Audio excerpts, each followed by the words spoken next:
Good afternoon. My name is Jack Kerfoot, and today is May 20th, 2018. In my podcast today, I'd like to discuss the individual U.S. states with the most progressive energy programs. In my opinion, the United States energy policies are a result of reactions to external events, such as financial crises or depressions, oil embargoes, or dramatic increases in energy prices.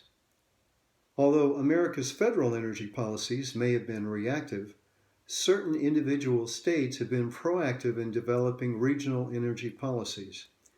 In my opinion, the states that currently have the most progressive energy policies include, number one, the state of Texas.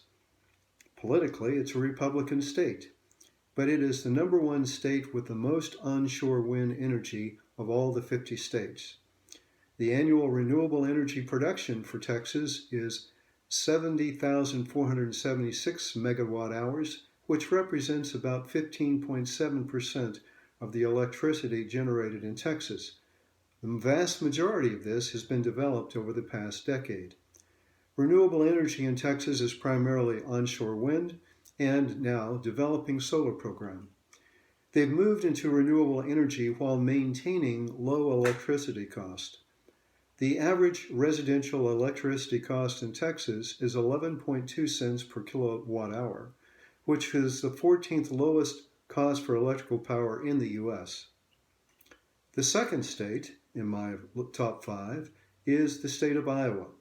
It too is a Republican state, and it's number 2 in onshore wind energy.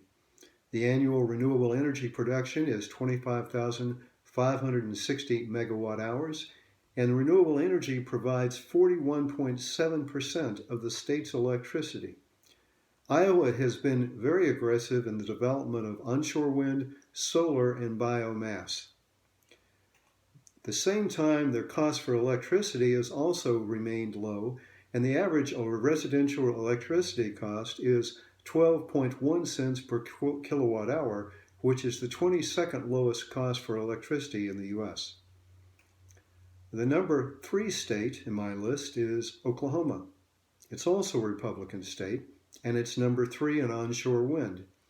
Annual renewable energy for Oklahoma is 29,112 megawatt hours, which represents over 39% of their electrical power from renewable energy. The primary sources of renewable energy are onshore wind, solar, and also biomass. This too has been developed over the past decade. Oklahoma has actually an even lower electricity cost than Texas, with a mean residential electricity cost of 11.0 cents per kilowatt hour, the 11th lowest cost for electricity in the 50 United States. Number 4 on my list is California, a Democratic state. It's number 1 in solar and geothermal renewable energy.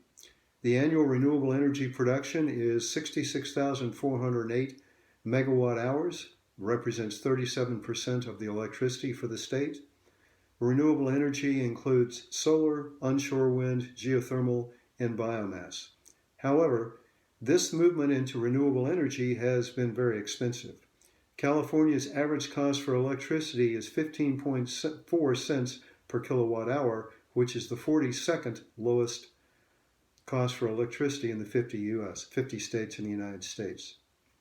Number 5 is New Jersey, also a Democratic state, and it's number 5 in solar energy of the 50 states in the U.S.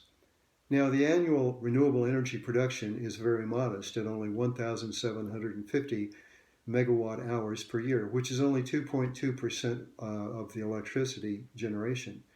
However, the state is making remarkable changes in their entire energy portfolio. They are developing solar. They have also put very aggressive plans to develop offshore wind programs, and they anticipate having the largest offshore wind farm in the United States within the next 2 years. They are moving away from coal, and they'll also be retiring nuclear power plants over the next 3 to 5 years.